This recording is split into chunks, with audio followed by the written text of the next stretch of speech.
It wasn't a fight, not really. Those were too messy, too emotional. This was a calm Tuesday evening in his office, the one with the mahogany desk, that cost more than my first car. The scent of his expensive leather chair, mixed with the faint dry smell of printed financial reports. He was going over the monthly statements, a ritual that always made me feel like a secondary character in my own life. I was asking about setting up a separate account, just a small one for a project I had in mind. Nothing drastic, just a seed of something that was mine. I learned about his company Ethelred Holdings inside and out. I traced its growth, its acquisitions, its debt structure. I identified its competitors, its weak spots. I saw where he had overleveraged, where his famously aggressive expansion had created vulnerabilities.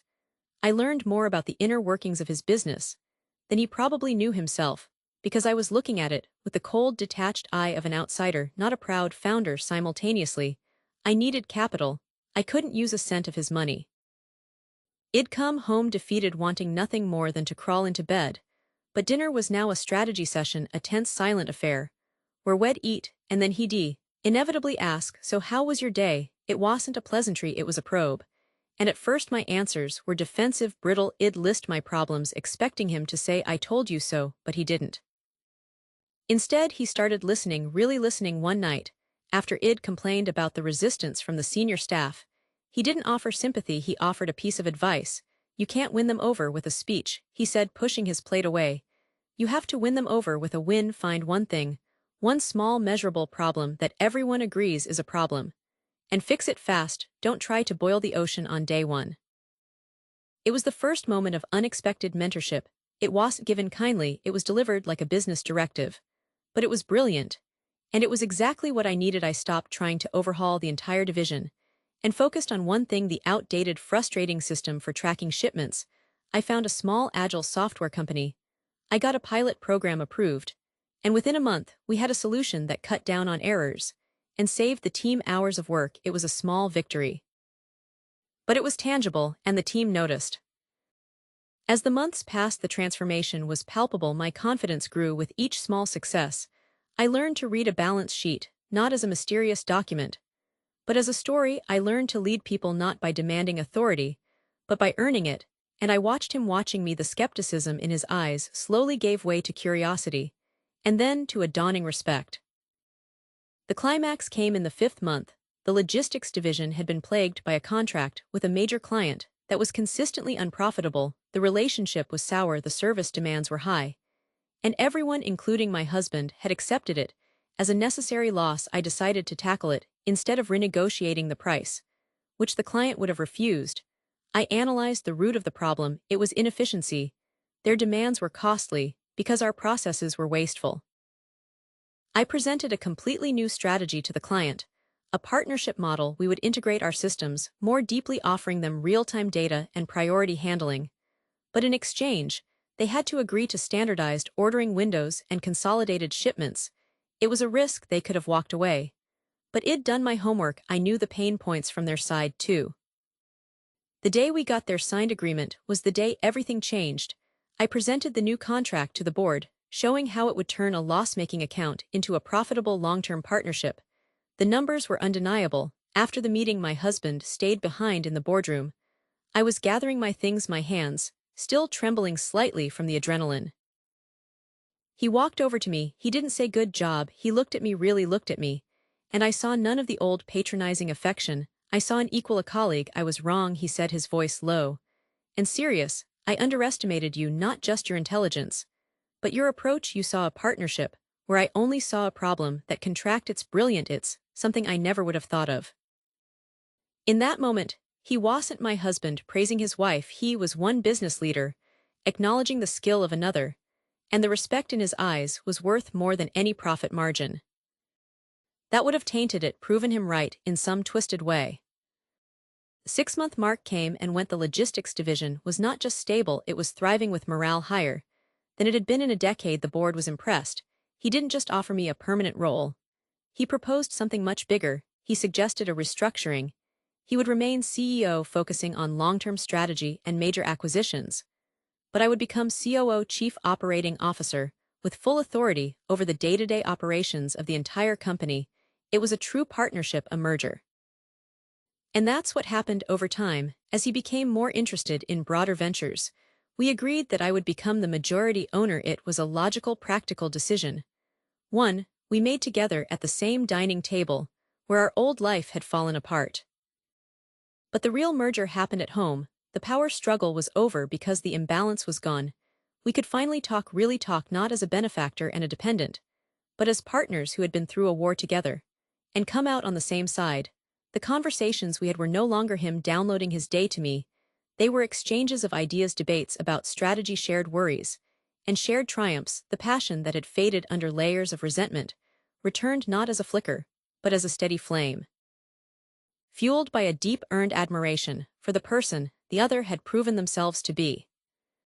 The company, the very thing that had almost broken us, became the symbol of our saved marriage. It was no longer just his empire, it was our creation built on a new foundation. The foundation wasn't easy affection or old promises. It was the hard, messy, undeniable truth of respect. And I learned that sometimes confrontation isn't about winning a battle against your partner. It's about being brave enough to start a war for them, a war to force a necessary evolution, to tear down the old structures and build something stronger in their place, something that can truly last. The silence after he left the room was heavier than any sound I'd ever heard. It was a physical weight pressing down on my shoulders, filling my lungs, until I couldn't breathe. You know that feeling when the air itself turns thick and hostile. I just stood there in the middle of our bedroom, the carpet soft beneath my bare feet, and the only thing I could hear was the frantic, panicked thumping of my own heart. His words were still echoing, bouncing off the walls. You can't live without me. You wouldn't last a week. That company would eat you alive. And the worst part was in that moment, staring at my own reflection in the dark window. I believed him. I felt so small, so utterly, completely alone. The life we'd built felt like a beautiful, intricate cage, and I was just the bird inside singing when prompted. I must have stood there for an hour, maybe more. The room grew dark as the sun went down, and I didn't bother to turn on a lamp. The shadows felt appropriate. It was Sarah who broke the spell. My phone lit up on the nightstand, her name flashing, a picture of us from a beach vacation, laughing, our arms around each other. I almost didn't answer. The shame was so acute. How do you tell your best friend that the man she's known for 20 years thinks you're a helpless child? But my finger hovered, and then I swiped. Didn't even say hello, I just whispered. He said I couldn't do it, and I started to cry, not delicate tears, but ugly gasping sobs that I'd been holding in for years. I started a small, discreet online consultancy, using the knowledge I was accumulating. I offered freelance strategic analysis to small tech startups. I was just a voice on a conference call, a detailed report sent from an encrypted email address. My clients never knew my real name, and my husband never noticed the separate bank account, the one under my maiden name, that began to slowly, steadily grow. It cost a fortune. But it was mine. Every dollar I saved was a bullet in the chamber. She was at my door in 20 minutes. Didn't even ring the bell, just used her key. She found me right where I'd been, frozen in the middle of the room. She didn't say anything at first, just put down the bag from the tie place shed, picked up, walked over, and wrapped her arms around me. She held me while I cried, her hand rubbing slow circles on my back. When the storm passed, she sat me down at the kitchen table, opened the containers, and pushed a fork into my hand. Eat, she said, and then she listened. I told her everything, the confrontation, the words, the deep, chilling fear that he was right. When I finished, she was quiet for a long time, just looking at me. Then she put her own fork down with a decisive click. Okay. She said, that's his story, but it's not true. And we're going to prove it. Not you're going to prove it. We. That one word changed the temperature in the room. It was the first crack of light under a very heavy door. He thinks you're nothing without him. Fine. Let's show him what you are with us. And just like that, the mission wasn't mine alone anymore. It was ours, the shared, secret project. Proving him wrong. That was the seed, but a seed doesn't grow without a garden. Sarah was the soil, but we needed more. We needed a whole ecosystem. The first person she brought in was Arthur. Arthur had been my first boss decades ago, a gruff, brilliant man who had retired from the industry, but still had his finger on the pulse of everything. We met him for coffee at a quiet bookstore cafe. I was nervous, my hands shaking. As I stirred my latte, I started to explain the situation, my voice hesitant, framing it as hypothetical. Arthur held up a hand, stopping me, his eyes sharp behind his glasses, saw right through me. Stop. That, he said. You're not asking for a theoretical opinion. You're telling me your husband thinks he's the only brain in the operation, And you're planning to show him he's wrong, am I right? I just nodded, speechless. A slow smile spread across his face. Good. He said, I never liked the way he talked over you in meetings. Let's talk about market saturation. And your unique approach to client relations. He never understood that soft touch was your real asset. Just like that Arthur became our strategist, he saw the landscape with a clarity I'd lost. Then there was Chloe. Chloe is a force of nature. If you need to know someone, Chloe knows them. Or she knows someone who does. She thrives on connection. Sarah told her the broad strokes over a glass of wine, and Chloe's eyes lit up with a fierce, joyful light. This is going to be fun, she said. She didn't see it as a grim battle, she saw it as the ultimate networking challenge. Within a week, she had set up a discreet lunch with a venture capitalist who was known for backing female-owned startups. Another week, and I was having a casual chat with the head of a distribution company who had been trying to get a meeting with for years. Chloe built a bridge person by person, and all I had to do was walk across it, with the confidence she insisted I had. But the numbers were my husband's domain. He loved spreadsheets, profit and loss statements, the cold hard logic of finance. He used them as a weapon, often talking in financial jargon. I pretended to understand. I knew the business, the heart of it, the people and the products. But the balance sheet was a foreign language. That's where Ben came in. Ben is Sarah's brother, an accountant, with the patience of a saint, and a deep simmering dislike for my husband based on years of observing our family. Late nights spent studying was another step on a path he couldn't see, a path that was leading me right to the door of his own kingdom. Dynamics. We met in his home office on a Sunday afternoon. He had the company's last 3 years of public filling specos. It wasn't just my husband's company, it was partly mine, and partly public. Pulled up on his giant monitor. Okay, he said, turning to me, forget the jargon, tell me what this business does in your words. And as I talked about our clients, our workflow, our successes and failures, he would point to lines on the spreadsheet. That's here, he'd say, that loyalty you're describing, that's your low client turnover rate, that's a financial asset, that innovative process you designed it, reduced operational costs by 18% last year. He took credit for that, but you're the one who designed it. Ben translated my world into his. And in doing so, he gave me the vocabulary of power. He showed me that the numbers weren't his fortress, they were just a story, and I was a main character in it. And through it all there was Sarah, my anchor. There were nights I'd call her, my voice trembling, saying it was impossible, that we should just stop. She'd listen, let me vent. And then she'd say, remember that time you organized the entire school fundraiser by yourself? When the committee fell apart, you're the same person, you just have better resources now. She was the one who reminded me to sleep, who forced me to take a night off to watch stupid movies, who celebrated every tiny victory, every piece of information. We gathered as if we'd won a major battle. The plan that emerged wasn't mine, it was a mosaic, each piece provided by a different person. Arthur identified the leverage point, a silent partner, an old friend of my father's, who had never liked the direction my husband was taking the company. Chloe found a way to get me a meeting with him. Ben helped me prepare a concise financial and strategic proposal that showed not only how I would run the company, but why it would be more profitable and stable under my leadership. The legal strategy was handled by a fierce woman named Evelyn, a lawyer Chloe connected me with, who saw the case not just as a business dispute, but as a matter of principle. She became another ally, her passion for justice fueling my own.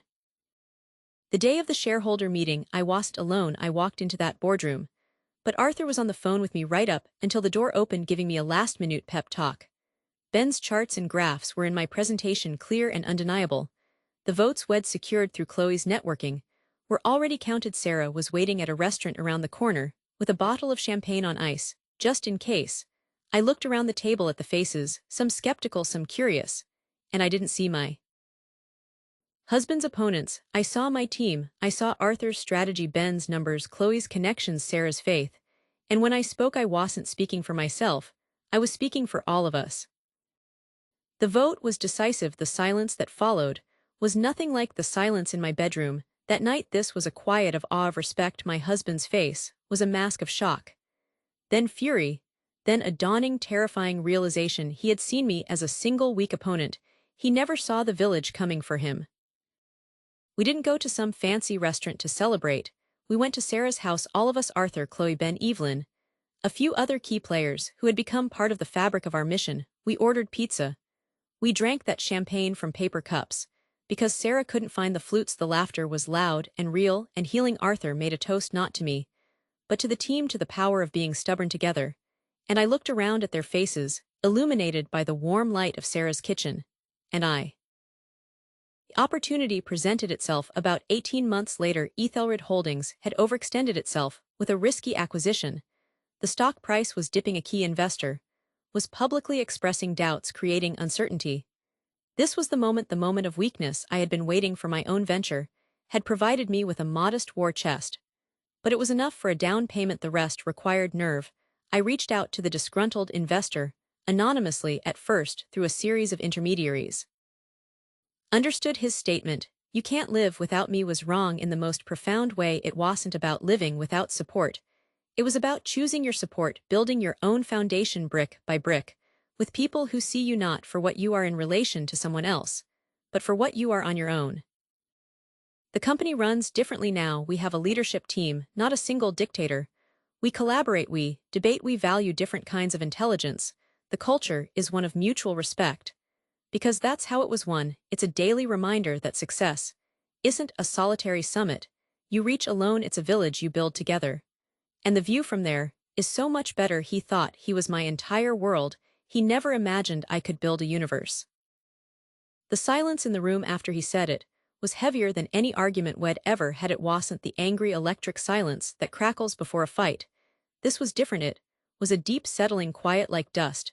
In an abandoned room, he had just finished explaining, for what felt like the 1,000th time, why my little idea for a side business was a cute distraction.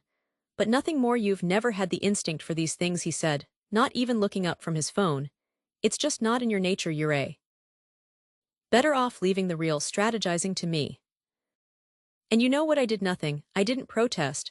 I didn't try to list the reasons he was wrong. I just stood there, holding the coffee mug he'd handed back to me.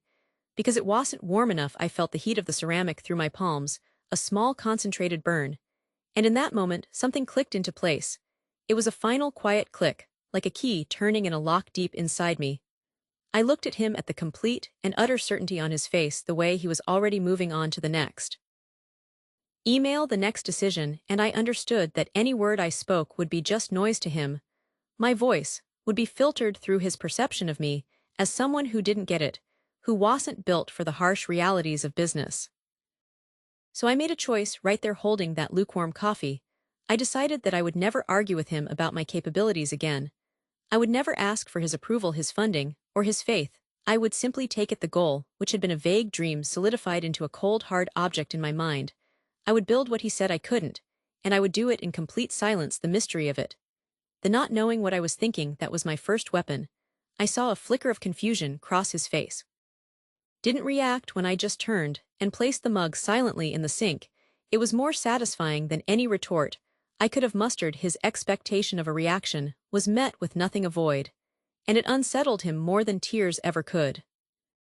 That was the beginning. The calm after his storm became my permanent state. The house was quiet, but my mind was a war room. I became a student of his own success. When he took business calls in his office, it'd be in the next room, not eavesdropping on the personal details, but listening to the language. He used the cadence of a negotiation, the way he presented numbers, the specific points he'd concede on, and the ones he'd hold firm. I heard him make mistakes, assumptions I knew were flawed based on the market research I was already doing in secret, but I never corrected him. I just noted it down later in a password-protected document on my phone. I learned the names of his competitors, his suppliers, his entire ecosystem. I presented a compelling case, not just as a disgruntled wife, but as a shrewd business mind who saw unrealized value in the company, value that was being squandered by the current leadership's arrogance. My education happened in the shadows. After he fell asleep, I'd lie next to him, the glow of my phone, the only light, reading business textbooks and industry analyses. I took online certification courses, my finger always hovering over the mute button in case he stirred. I became an expert in corporate law, in corporate structures, in the minute details of merger agreements.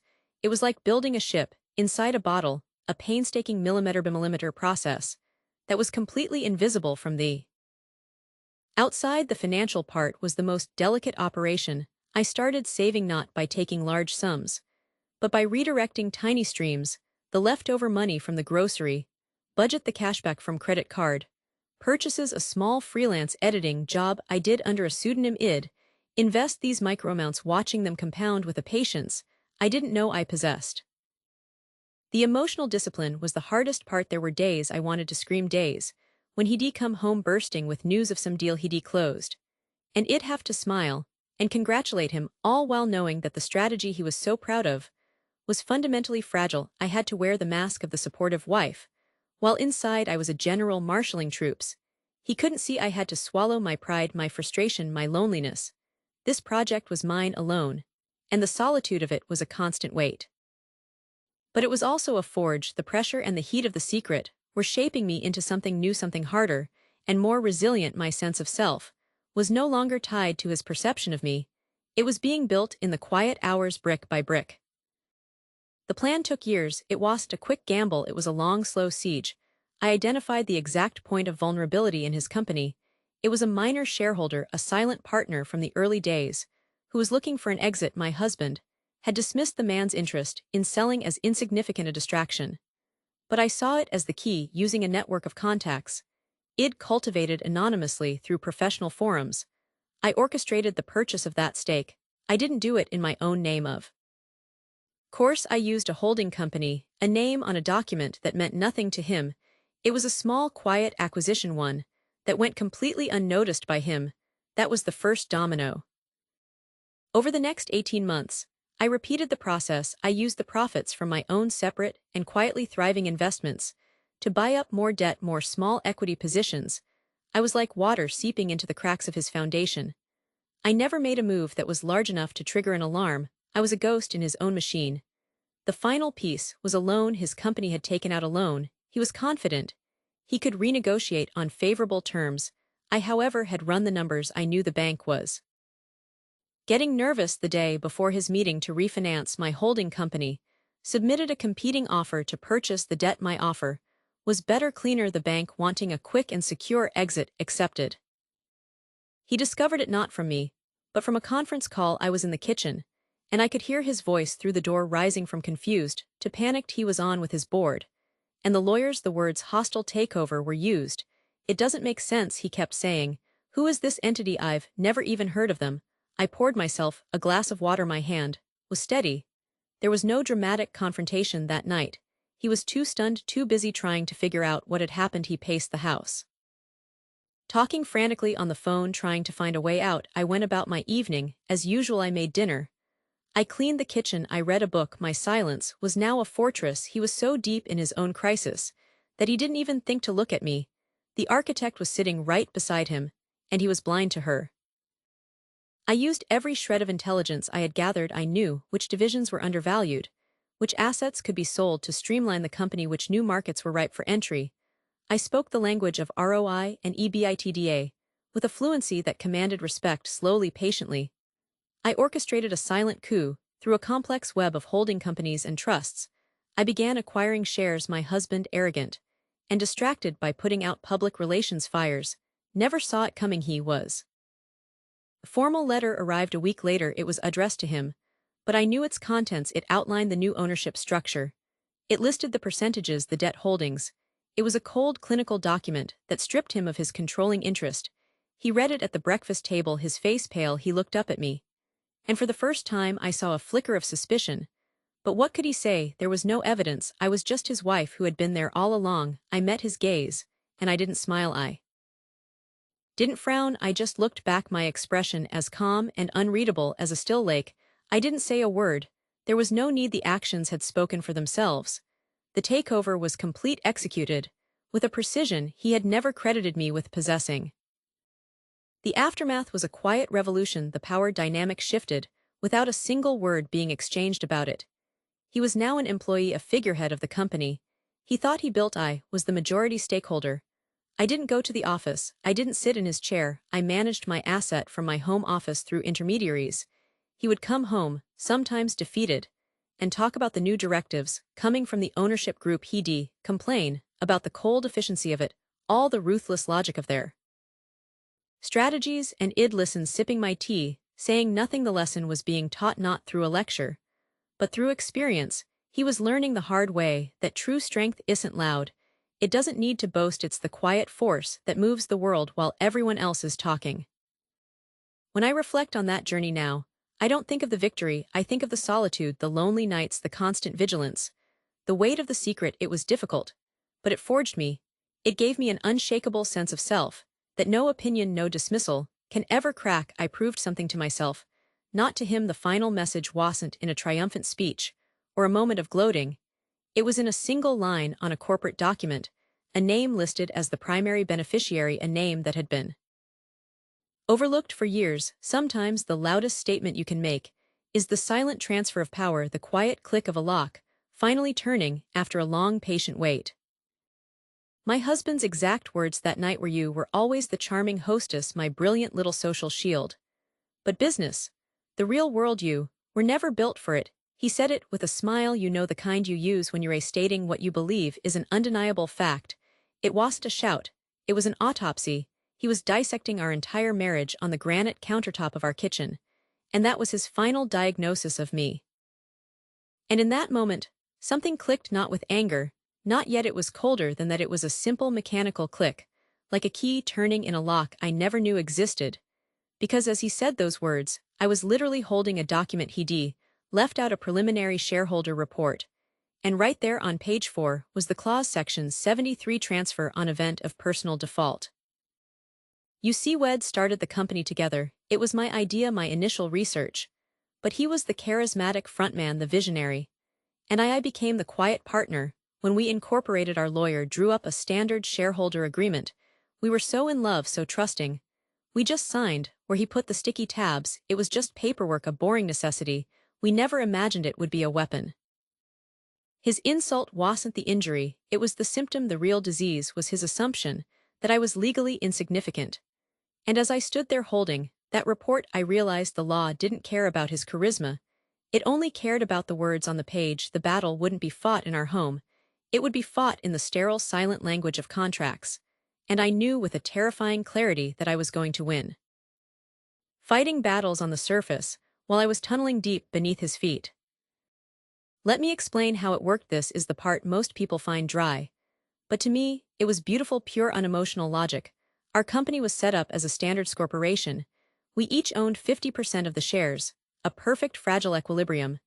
Now most people think that if you own half you can't force the other person out. And usually that's true, but our shareholder agreement had this little poison pill, section 73.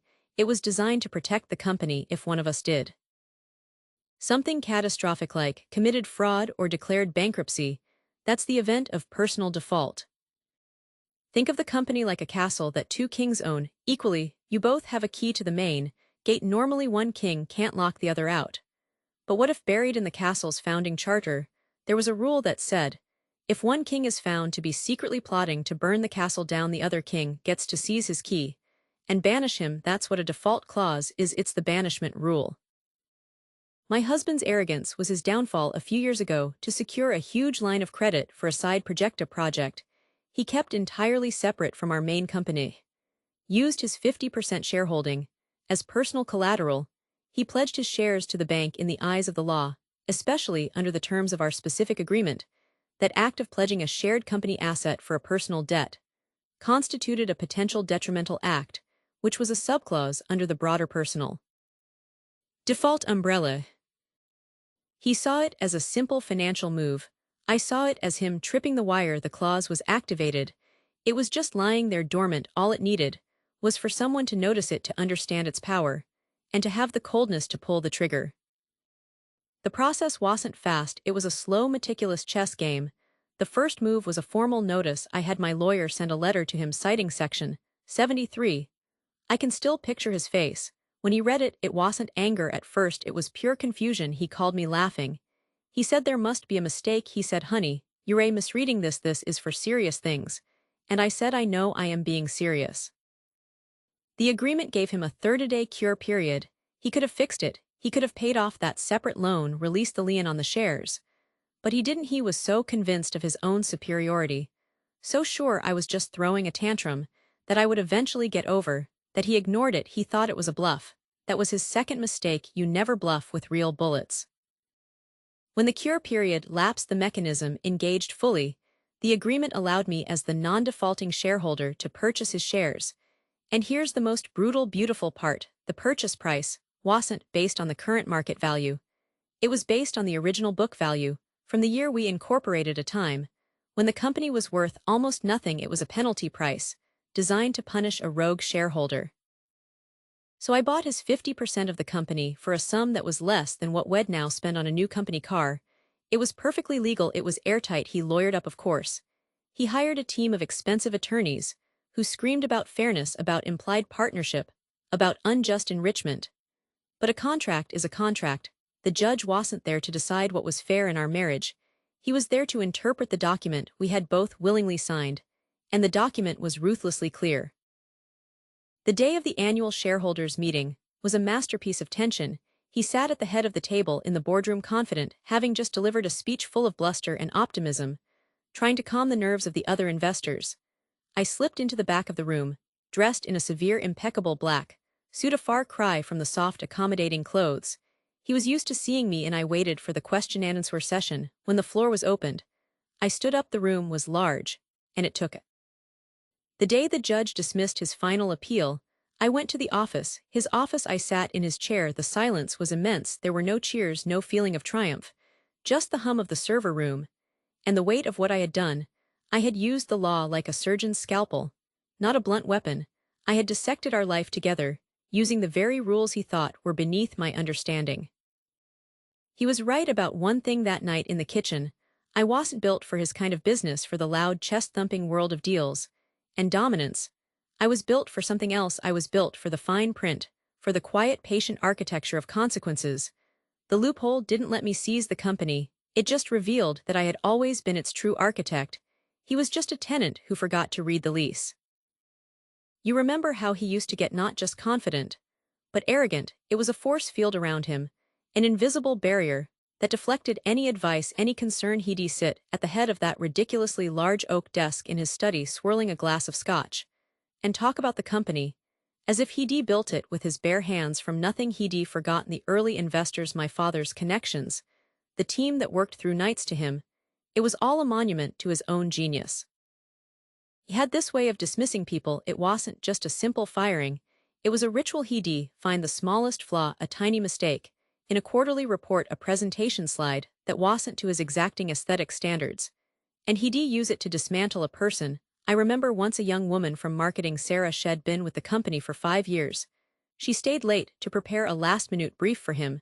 She brought it in a little nervous, and he took one look at the cover page, frowned, and said. The font was amateurish. He didn't even read the content, just tossed it back across the desk, and told her to have the new intern, the one from a proper design school, redo it. The look on her face, it wasn't just hurt pride, it was the extinguishing of a light. She resigned a week later, and he just shrugged. High turnover is a sign of high standards, he'd say. It keeps everyone on their toes. The atmosphere in that office was like walking on shattered glass. People didn't collaborate, they conspired to avoid his attention. Morale wasn't just low, it was subterranean. You could feel the silence when he walked onto a floor, a thick, heavy silence of unspoken resentment. He mistook it for respect. He thought their bowed heads and quiet yes sirs were tokens of admiration. He never understood that it was fear, and fear is a terrible business strategy. It kills innovation. It makes people hide their mistakes instead of fixing them. It creates a culture of covering your own back instead of watching each other's. And I was there for all of it for 23 years. I was there at every cocktail party, where he'd boast to investors, at every tense board meeting, where he'd steamroll over cautious suggestions.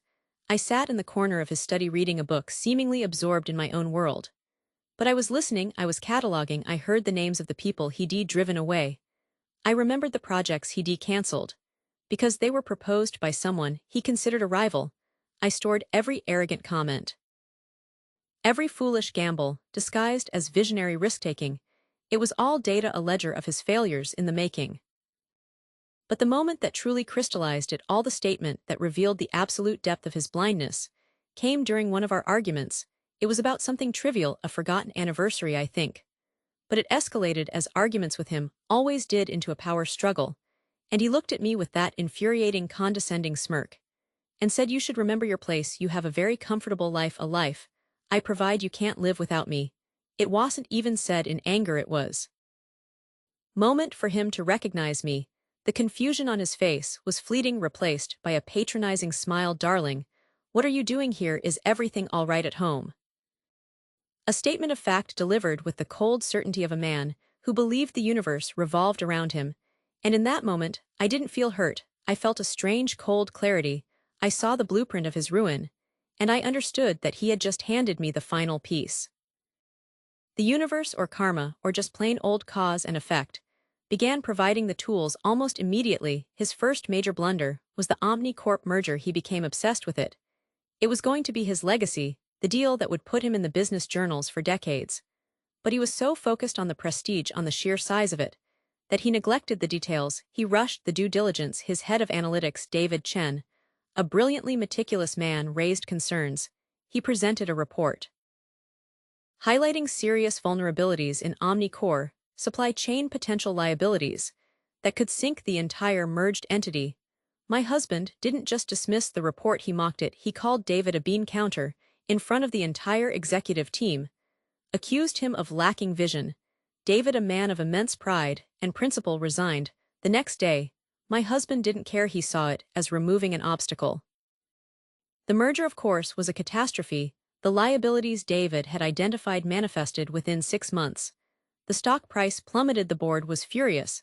The company was suddenly bleeding cash, desperate for a capital infusion to stay afloat. This was the opening, the specific failure that created the opportunity. His arrogance had created a crisis, and a crisis makes people vulnerable.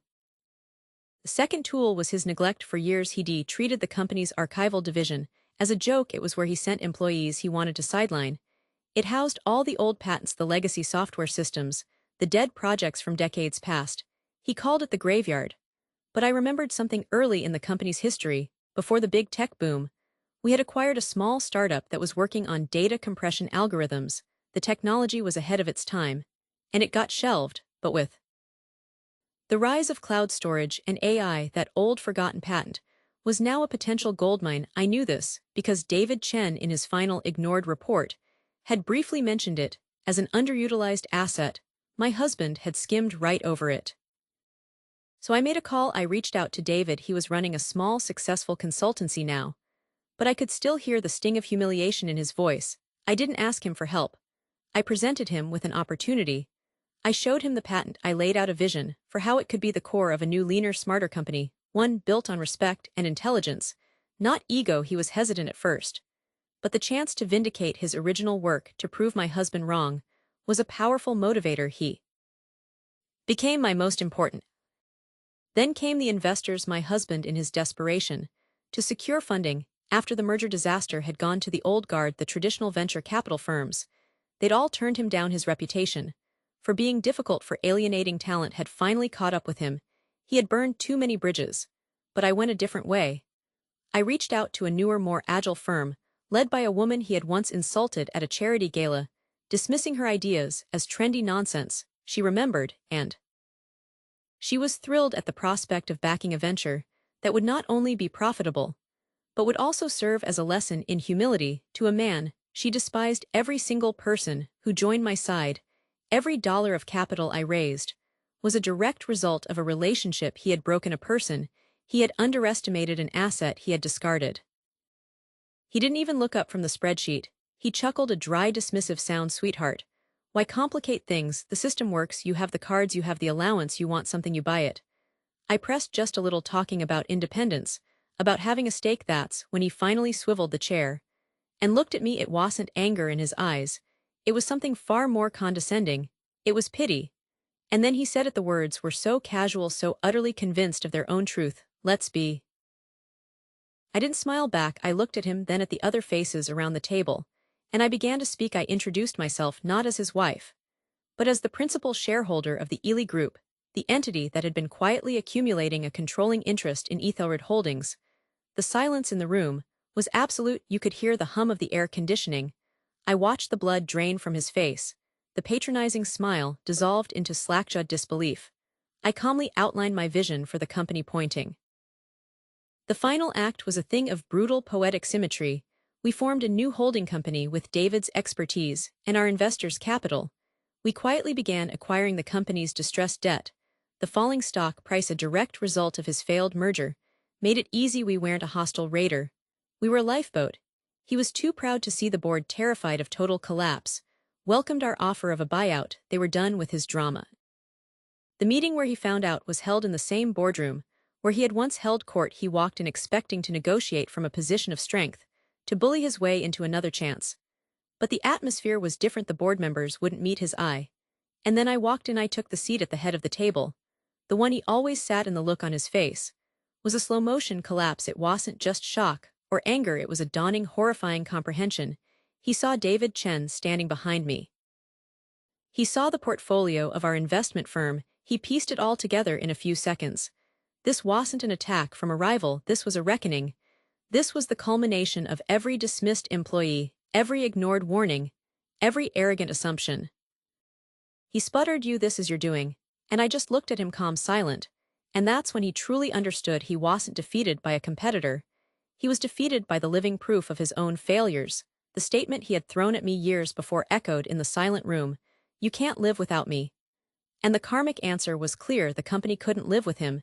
His leadership, his arrogance, his disrespect had become a toxic liability that was destroying the very thing he claimed to love. We weren't taking it from him, he had already destroyed it.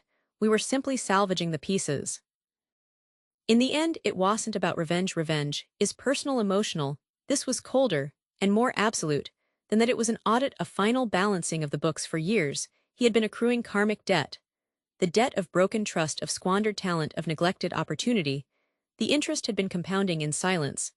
And that day, the bill came due. His assachis charm, his bravado were worthless, his liabilitist resentment, the poor decisions were overwhelming. Final simple truth: is this the most dangerous person in any room? Is not your loudest enemy. It's the quiet person you've chosen to ignore, the one you've underestimated, while you were busy overestimating yourself. Because while you're making speeches and building monuments to your own glory, they're learning, they're remembering. And they understand how the world really works, that integrity and diligence aren't just virtues.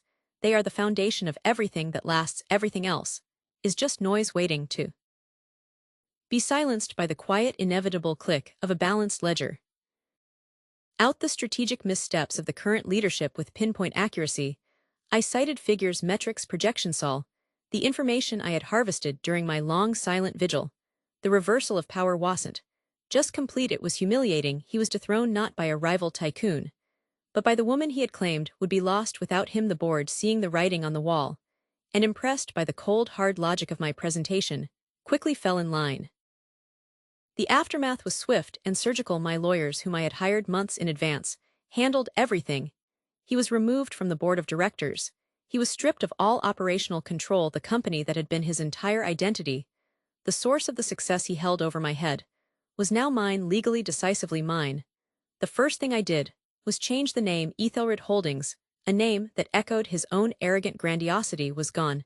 It became Verity Corp, a statement of intent, a new vision built not on aggression and ego, but on transparency, ethics, and sustainable growth.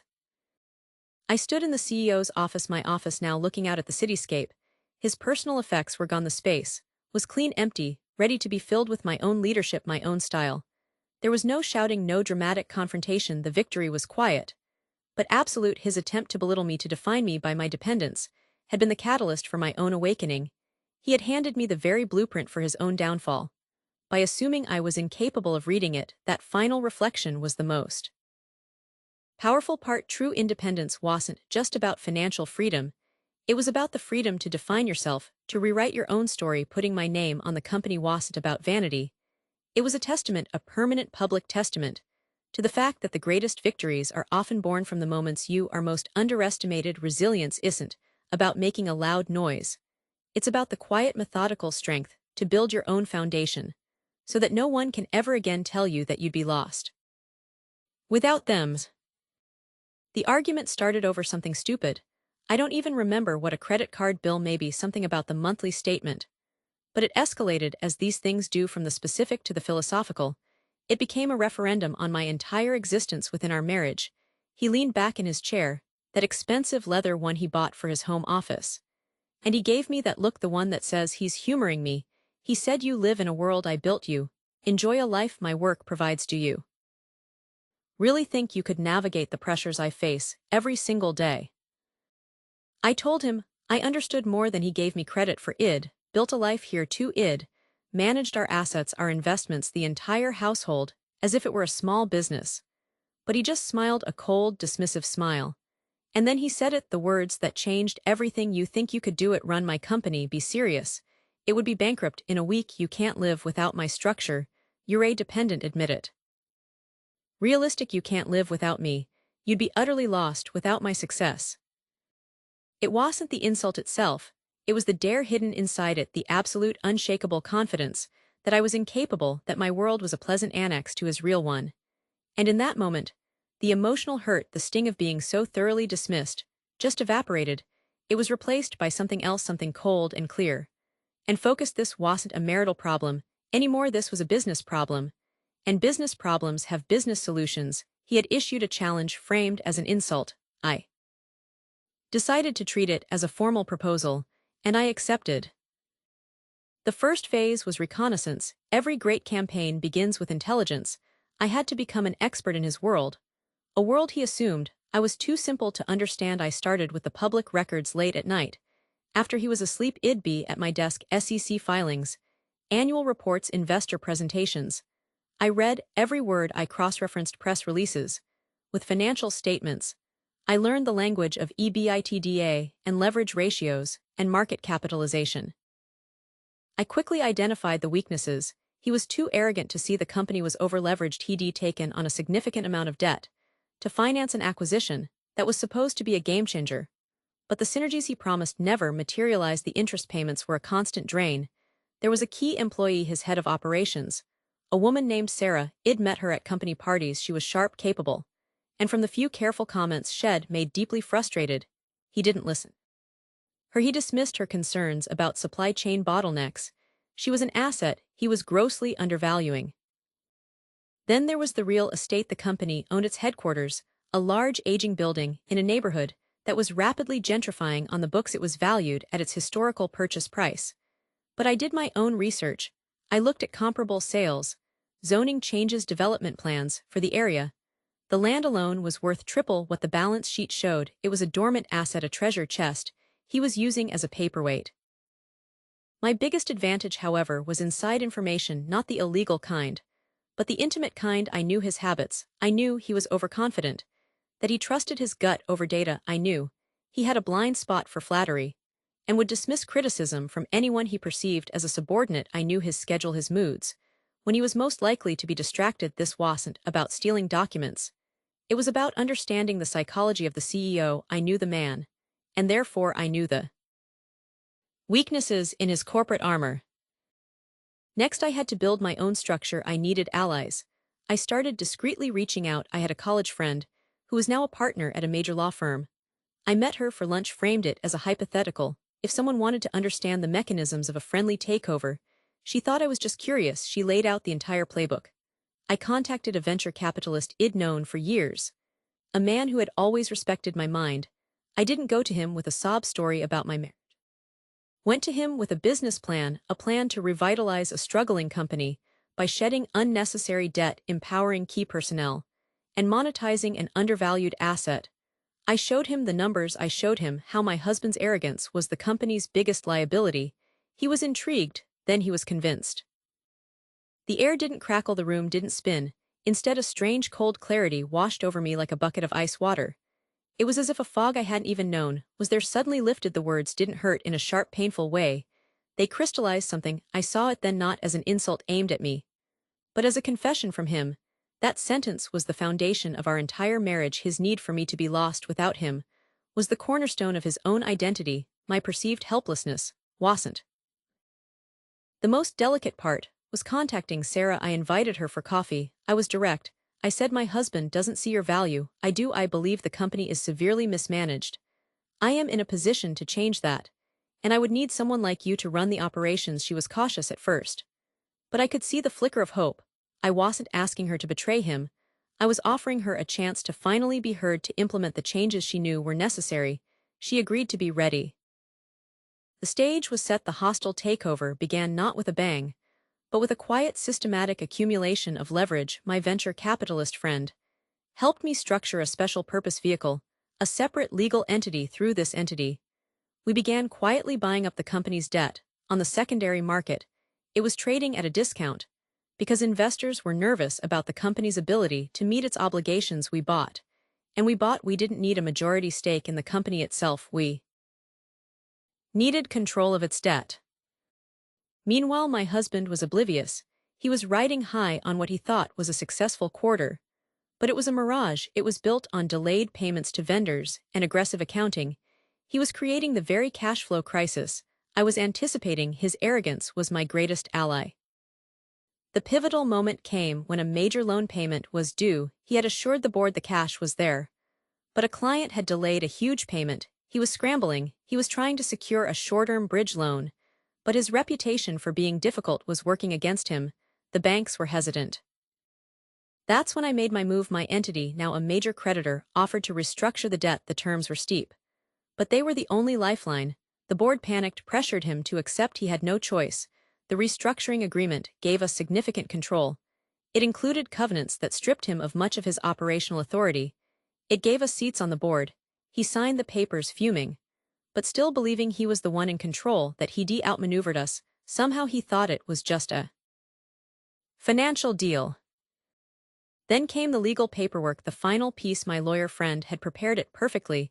It was a series of shareholder resolutions and board motions executed under the authority we now held through the debt covenants. They voted him out. As CEO, they appointed me as the interim chief executive. Pending a full review, the documents were delivered to his office by a process server.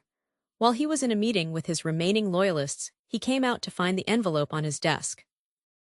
The look on his face when he understood that was the moment the gauntlet was returned, it wasn't triumph. I felt it was a cold, quiet satisfaction. The business problem had been solved. Of course, he tried to fight. He hired lawyers. He screamed about spousal misconduct, conflict of interest. But our moves were all perfectly legal. We had used the market's own mechanisms. I had never used our marital status as a tool. In fact, I had gone out of my way to ensure every action was at arm's length, documented and justified by sound business reasoning. His lawyers told him what my lawyers already knew. He had no case. He had signed the documents. The board had approved the motions. The flaw, it was his necessity, and in that moment of cold, stark clarity, I knew I was going to dismantle that foundation brick by brick, until there was nothing left for him to stand on. Company was saved from his mismanagement. His case was built on sentiment, on hurt feelings. The court deals in facts, not feelings. The business results were the final proof. With him gone, I made Sarah the COO. We gave her the authority she needed. We streamlined operations. We sold the headquarters building, leased back a smaller, more efficient space, and used the massive profit to pay down the rest of the debt. Within a year, the company was profitable, leaner, and more innovative than it had been in a decade. The stock price, which had been languishing, soared. I had proven his management was fundamentally flawed. The value was always there. It was just being suppressed by his ego. The moral of the story is simple, and it's one he never understood. In business, sentimentality is a weakness. Loyalty to a failing strategy is just stubbornness. Intelligence, preparation, and a ruthless adherence to logic are the only currencies that matter. He underestimated me because he saw me through a personal lens. He thought our relationship granted him immunity from my capabilities. He was wrong. So this is a warning to all the underestimating partners out there. You might think you've built a cage of comfort and dependency. You might think your contribution is the only one that counts. But be careful what you dare someone to do. You might just force them to discover that they were the more capable CEO. All along, the structure you built to contain them can become the very blueprint they use to take everything you have, and they'll do it all by the book.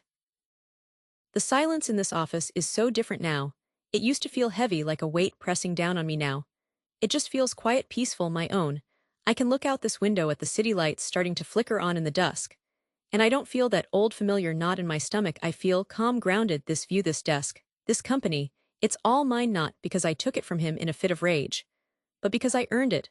I built the foundation for it right under his nose, while he was busy telling me I couldn't live without him. It's important for me to talk about this, to really lay it all out, because what happened wasn't just a business transaction. It was a psychological reckoning. It was the final inevitable result of years, of a very specific, very calculated kind of control. You have to understand the landscape we lived in. It wasn't a battlefield with obvious trenches and explosions. It was more like a slow, steady shift in the atmosphere, until you could barely breathe, and you forgot what fresh air even tasted like. Our relationship was built on a foundation of helpfulness. At least that's what I thought it was in the beginning. He was my rock. I was struggling. My own little freelance work was inconsistent. And he stepped in. He took over the bills. He managed the investments. He handled the stressful things.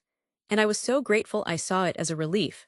But the relief came with a price tag. Slowly, almost imperceptibly, my competence became the enemy. Every small financial mistake I made, and we all make them, wasn't just a mistake. It was proof that I couldn't handle things, proof that I needed him. The rebellion didn't start with a bang. It started in the silent glow of my laptop screen late at night. When the house was asleep, that initial sting of his declaration hardened into a resolve as solid as steel. My perceived weakness, my helplessness, became my greatest strategic advantage. He saw a dependent wife. I would become a ghost, a silent scholar of his own empire. I began with the basics I needed to understand the world he lived in, the language he spoke at the boardroom table. That was always. I internalized that. I genuinely started to see myself as helpless, incapable, with numbers, naive about business, too soft for the real world. He wasn't just managing the money, he was managing my perception of myself. My self-image became a reflection of his narrative. I was the creative, flighty one who needed to be protected from the harsh realities he so bravely shouldered. That was the dynamic, that was the cage. And the insults, the little comments, they were the locks on that cage. They weren't loud or public. They were quiet, intimate, delivered with a sigh of disappointment. Let me handle it, sweetheart. Yowl. Just get overwhelmed, or it's a good thing you have me to take care of this. But the one that echoes the most, the one that finally broke the spell, was the one he said that night. We were talking about a friend of mine who had started her own successful firm. I must have had a flicker of something in my eyes, a hint of admiration, or maybe even ambition, and he saw it. He put his hand on my shoulder with that condescending pity he had perfected. And he said, you should just be happy supporting me. You know you could never build something like that. You can't live without me. There was a time when that would have landed like a fact. It would have sent me spiraling into confirmation of my own inadequacy. But that night, something was different. I had been feeling a small, quiet shift inside myself. For a while, a tiny voice that was starting to question the story I'd been told.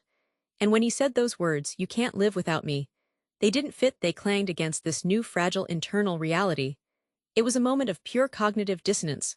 The words felt like a lie I had been living, but a lie nonetheless. That was the crack. That was where the light got in.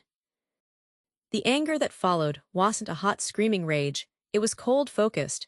It was like a switch flipped. The humiliation didn't make me want to cry. It made me want to think. It became a fuel, a clean-burning energy that I could channel. I knew I couldn't just explode. That would have proven him right. That I was too emotional. I had to be smarter. I had to become a strategist. I started with therapy. I needed a professional to help me untangle the knots in my own head.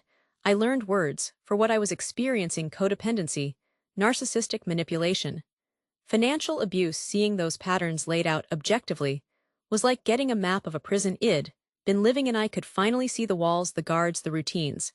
And if you can see the structure of your prison, you can start to plan your escape. I also educated myself. I read everything I could about business, about finance, about corporate law. I spent nights poring over books and online courses. But the most important part was the reframing. This wasn't about revenge. Revenge would have meant I was still tied to him, that my actions were a reaction to his. This was about sovereignty. It was about reclaiming my own agency. My goal was to hurt him. My goal was to prove to myself that I was capable, that I could live without him. In fact, I could thrive without him.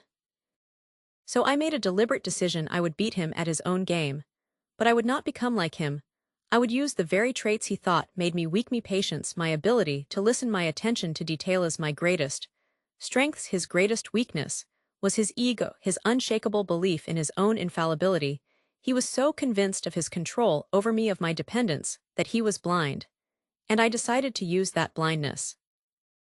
Just noise to me. Before I went back to playing the part, but this time I was the playwright. I leaned into the role of the supportive, slightly confused partner I'd ask him questions about his work, his company, pretending to be in awe of his brilliance. How did you manage to secure that loan? I'd ask. Would the logistics of that supply chain seems so complicated, you're so smart to handle it. And he would talk, he would boast, he would explain everything, delighted to have such an admiring audience. I was gathering intelligence, and he was handing it to me wrapped up with a bow because it fed his ego. I started attending company events with him, not as a boss, but as the silent wife. But I wasn't silent, I was listening. I remembered names. I learned who was frustrated, who felt undervalued, who was truly loyal to the company's mission. And not just to him. I'd have quiet conversations in the corner. Your work on the Henderson account was incredible, I'd say, to a junior executive. It's a shame he doesn't see your full potential. I was planting seeds, building a network of my own right under his nose. It required immense psychological strength to smile, when I wanted to scream, to nod, when I wanted to argue, to pretend to need his advice, when I had already formulated a better plan. I was building a new identity, a strong, capable, strategic identity, while maintaining the facade of the old one. It was exhausting. There were nights I'd go home and just collapse, wondering if I could keep it up. But the goal, the vision of true freedom, kept me going. The final moves were methodical. I used my newfound knowledge to quietly analyze the company's financials. I found the weak spots, the over-leveraged assets, the contracts that were about to expire, the key employees who were on the verge of quitting. I worked with a lawyer. My therapist recommended someone completely disconnected from our social circle. We structured a holding company. We secured financing based on my own separate credit, which I had been quietly building. I reached out to those disgruntled key employees and made them offers they couldn't refuse, offers that recognized their worth. The day we made the move, he had no idea. He walked into the boardroom, expecting to discuss a routine merger. He found me sitting at the head of the table with our lawyer and the company's most important investors. The look on his face, it wasn't just shock, it was a complete collapse. The foundation of his entire world, the narrative of his own superiority and my dependency, shattered in an instant. His source of control and identity was gone. He didn't even get angry, he just deflated. The man who told me I couldn't live without him was faced with the undeniable truth that I not only could, but I had just taken the very thing he lived for, his empire, and I had built mine in the shadows of his. Securing the company was symbolic. It was the physical proof of a psychological shift that had already happened inside me. The real victory wasn't signing the papers. It was the moment I realized I no longer needed his approval to validate my existence. The power I have now is nothing like the power he wielded. His power was about control, mine is about capability. His was about domination, mine is about creation. I started reading everything: annual reports, industry analyses, shareholder meeting transcripts. At first it was like reading a foreign language, the jargon, the acronyms, the complex financial instruments. But I persisted. I enrolled in online courses in corporate finance and corporate strategy. Using a pseudonym, Jane Ely, a name plucked from the air, became my student identity. Jane Ely earned certificates in financial modeling and mergers and acquisitions. Jane Ely spent her days while he was. I look at this business now, and I see a community. I see people I respect, who I listen to. I lead with empathy, because I know what it feels like to be made to feel small. I lead with respect, because I know the cost of having your voice silenced. That is the new equilibrium. It's not just a change in management, it's a change in philosophy. The final freedom, the one that matters most, wasn't getting the keys to this office. It was breaking the mental chains he had spent years forging. The company is just the proof. The real work was the quiet internal revolution, the journey from believing I can't live without you to knowing deep in my bones that I can not only live, but I can build, I can lead, I can thrive. True freedom is a state of mind, and my mind is finally completely my own.